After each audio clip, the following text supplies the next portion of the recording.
इशारा करता है वो, बुलाता है वो, आता है वो, पर उसमें समझ आपकी चाहिए, ज्ञान आपका चाहिए।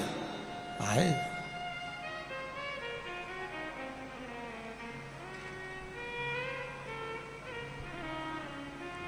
खाली ना जाता कोई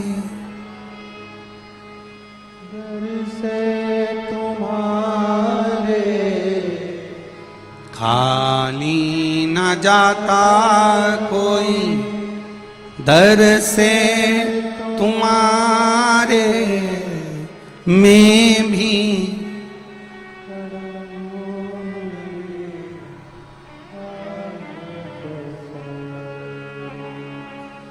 अपने हृदय से लगा लो, लगा लो, गिरा जा रहा हूँ, उठा लो, उठा लो।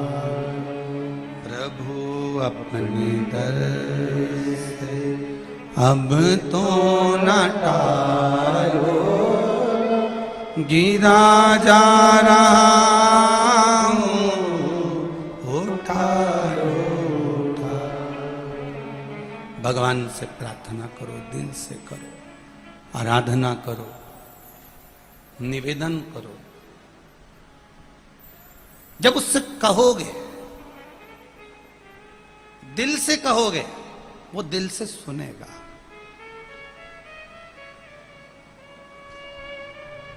हृदय से कहोगे, वो हृदय से सुनेगा।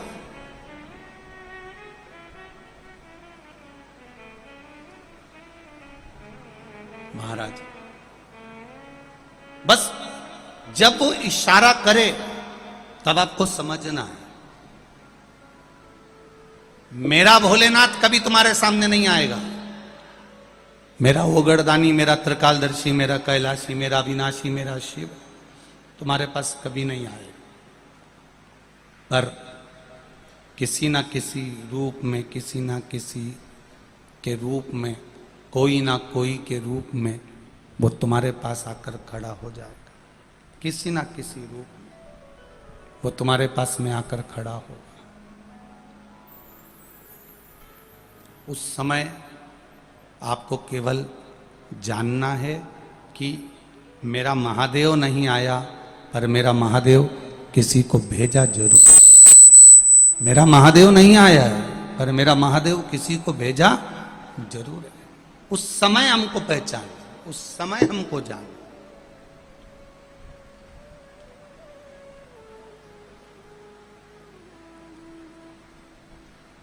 आप इतने सारी संख्या में आए हो, लाखों की संख्या में आप लोग यहां पहुंचे हो।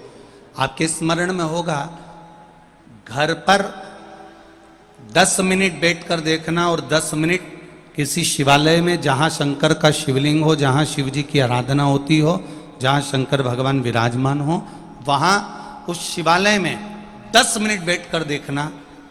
दुनिया की शीतलता, दुनिया की शांति, दुनिया का सबसे बड़ा सुकून कहीं मिले ना मिले, पर किसी शिवालय में जहां शंकर भगवान का शिवलिंग विराजमान है, उस शिवालय में थोड़ी देर जाकर बैठना। दुनिया की सबसे बड़ी शीतलता। ना वहां पंखा चलेगा, ना वहां कूलर चलेगा, ना वहां एसी चलेगा, ना वहां कुछ भी होगा, पर इतनी ठंडकता होगी, इतनी शीतलता, इतना आनंदता होगी कि आपको लगेगा कि यहां मेरा महादेव विराजमान है। स्वयं कैलाश पर्वत यहां पर विराजमान, स्वयं कैलाश पर।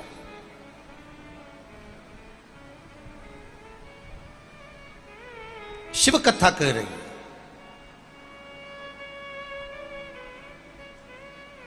जन्म देने वाला वो, मारने वाला वो, बचाने वाला वो।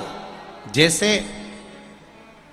दधीची ऋषि की अस्थियों को लेकर चले गए देवता, और दधीची ऋषि ने अपने तन को भस्म कर लिया, और उनकी धर्म पत्नी सुवाच को मालूम पड़ा कि मेरा पति चले गया और मैं गर्भ से हूं, मेरे गर्भ में संतान है, और ये गर्भित संतान मैं क्यों जन्म दूं अब इस संतान। इस संतान को जन्म देने से मुझे लाभ क्या है, इस संतान को जन्म देने से मुझे फायदा क्या है। जब मेरा पति चले गया तो इस संतान को मैं क्यों जन्म दूं, किस लिए जन्म दूं। विचार करा, पीपल के वृक्ष के नीचे 2 पत्थर उठाकर सुवार्च ने अपने गर्भ पर मारना प्रारंभ करा। जब गर्भ पर अपने पत्थर से प्रहार करने लगी तो देवाधिदेव महादेव वहां प्रकट हो गए।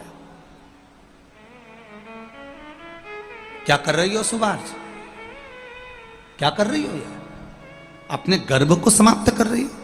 सुवार्च कहती है कि मेरा पति चले गया, पति गया, अब मैं इस गर्भ को रखकर करूंगी भी क्या, क्योंकि पति ही नहीं है। पति नहीं तो इस गर्भ का मैं क्या करूंगी, मेरी संतान का मैं क्या करूंगी। सुवार्च, ये अच्छी बात नहीं, ये श्रेष्ठता नहीं है।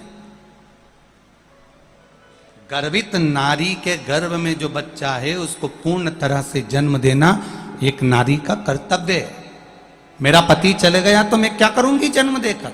सुवार्च ने शंकर भगवान के सामने फिर पत्थर उठाया, उठाकर फिर मारने लगी।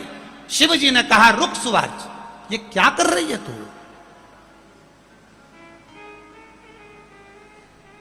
तेरा पति अगर गया है तो जन कल्याण के लिए, जनमानस के कल्याण के लिए गया है, देवताओं के उद्धार के लिए गया है, तो चिंता मत कर। तेरे गर्भ से जो बच्चा जन्म लेगा वो बच्चा कोई साधारण नहीं होगा, स्वयं शिव का एक अंश तेरे गर्भ से जन्म लेगा और उसका नाम पिपलाद होगा।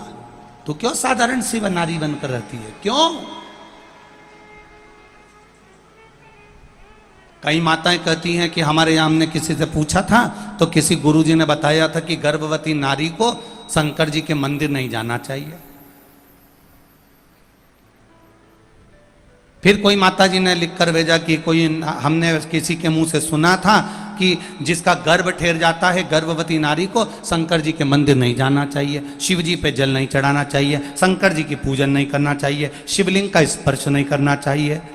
पहले तो जिसने तुमको बताया कि गर्भवती नारी शंकर के मंदिर नहीं जा सकती, गर्भवती नारी शंकर जी की पूजन नहीं कर सकती, गर्भवती नारी शंकर जी को जल नहीं चढ़ा सकती, गर्भवती नारी शिव जी का भजन नहीं कर सकती, ये कौन सी पुराण में लिखा है, कौन सी पुराण में लिखा है, कौन से शास्त्र में लिखा है कि गर्भवती नारी को शिव जी का भजन नहीं करना चाहिए। यहां शिव महापुराण की कथा कर रही है, पिपलाद की कथा कर रही है कि पिपलाद की मां सुवार्च गर्भ से है और गर्भ को नष्ट कर रही है, तो देवादिदेव महादेव आकर बचा रहे हैं और शंकर जी कर रहे हैं। तो चिंता मत कर सुवार्च, तेरे गर्भ में जो संतान है वो शंकर का ही एक अंश रहेगा और उसका नाम पिपलाद होगा। शिव जी ने वचन दे दिया, जो नारी गर्भ अवस्था के समय पर भी मेरा दर्शन करती है, जो नारी गर्भ अवस्था के समय पर भी शिव की आराधना करती है, उसके गर्भ से जो संतान पैदा होती है वो कभी विकलांग पैदा नहीं होती, वो संपूर्ण पैदा होती है।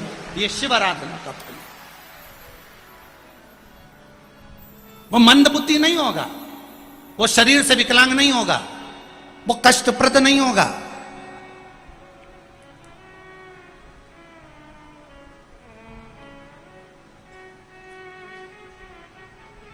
एक पत्र आया, देखिए।